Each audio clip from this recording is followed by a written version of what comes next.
Fala Dev, tudo beleza? Hoje eu vou mostrar para você como funciona o alinhamento CSS nativo, que é uma funcionalidade de pré-processadores CSS, como o SAS e o LESS, e hoje a gente tem funcionando de forma nativa no CSS. Vamos lá, sem mais delongas, vamos lá. Primeiro de tudo, a gente criou uma pasta chamada alinhamento CSS para a gente colocar os arquivos do nosso projeto aqui. É algo bem simples, né? Com o nosso famoso index.html e o nosso style.css já funcionando. A gente tem um arquivo, já está usando o Live Server para fazer as alterações em tempo real e ele já está funcionando aqui. Vamos fazer um teste básico, né? Vamos colocar aqui um red, por exemplo, e ver se ele já está funcionando. Beleza? Então vamos voltar. Nesse arquivo HTML, a gente tem um botão com um elemento strong dentro dele. A gente tem a palavra aqui dentro do strong. Esse botão ele vai servir para a gente mostrar como funciona o alinhamento CSS nativo. Então vamos lá, vamos utilizar esse botão. Primeiro de tudo, a gente vai colocar o botão um font size de 30 pixels, um display block, margem 200 pixels, alto. A gente vai colocar um border de 3 pixels white. A gente vai colocar um border radius de 30 pixels. Vamos ver como que tá ficando esse. Beleza? Acho que é legal colocar um padding aqui também. Um padding de 1 e 2 rem. A gente vê como que ele tá. Beleza. Tudo certo. E acho que uma cor também. Vamos colocar um background green. Só pra gente ver a diferença. Fechou? E um color green. Ok. Color white. Senão ele vai sumir, né? Beleza. Então tá.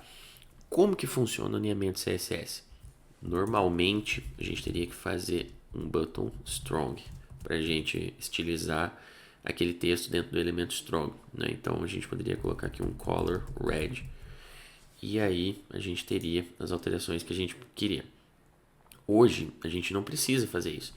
A gente simplesmente pega esse strong e deixa ele alinhado dentro do elemento para que a gente consiga ter o que a gente quer. Olha só, bacana, né?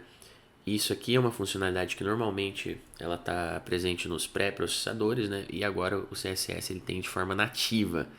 E tem alguns detalhes, porém. Digamos que você queira adicionar uma pseudo-classe para o elemento button, né? Por exemplo, um hover. O que normalmente a gente faria com button hover e um background blue, por exemplo. A gente faria dessa forma e aí ele funcionaria. Mas com o CSS alinhado, você pode pensar que seria o seguinte, então, a gente simplesmente pegaria o hover, né, vamos deletar esse button, e colocaria aqui, hover. Mas não é o que vai acontecer, como você vai ver agora. Tá vendo? Ele só faz o hover dentro do strong. Por quê? Porque quando a gente fala de pseudo-elementos, pseudo-classes, perdão, a gente precisa ter uma referência. E se a gente não tem uma referência, é como se ele estivesse fazendo um hover em cima do último elemento que foi colocado. E não é o que a gente quer. Para a gente referenciar o button, que é o elemento pai, aqui nesse alinhamento, a gente tem que colocar um e-comercial. Colocando o e-comercial, a gente vai ver que agora funciona. O e-comercial ele só é válido, válido não, ele só é necessário quando a gente tem pseudoclasses e pseudo-elementos, como after, before, first line, etc. Mas ele funcionaria também aqui no elemento, com o strong aqui, por exemplo. Então, se a gente for ver aqui, o strong ele continua, tá vendo? Mas ele não é necessário. É interessante a gente colocar às vezes por questão de legibilidade e tudo mais, mas no momento você pode utilizar sem também, né? Uma única limitação que a gente tem no alinhamento CSS, pelo menos no momento, a adição de classes.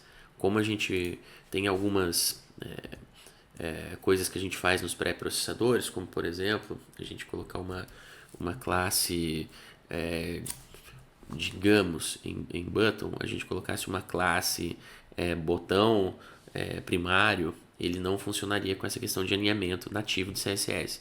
Mas isso é algo que eu vejo que está sendo trabalhado e que vai ser atualizado muito em breve. E a gente vai poder usar isso de forma nativa também.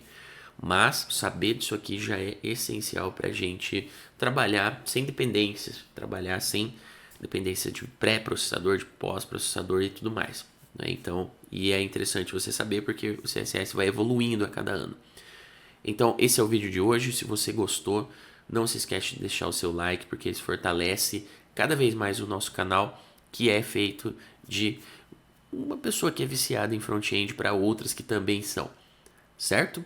Então, se você não se inscreveu no canal, aproveita agora para se inscrever, para sempre ver as novidades que a gente vai colocar para você nos próximos dias. Pelo menos 2 vídeos por semana, para quem gosta de front, sempre vai ter conteúdo legal aí, ok? Valeu, pessoal. Até o próximo vídeo.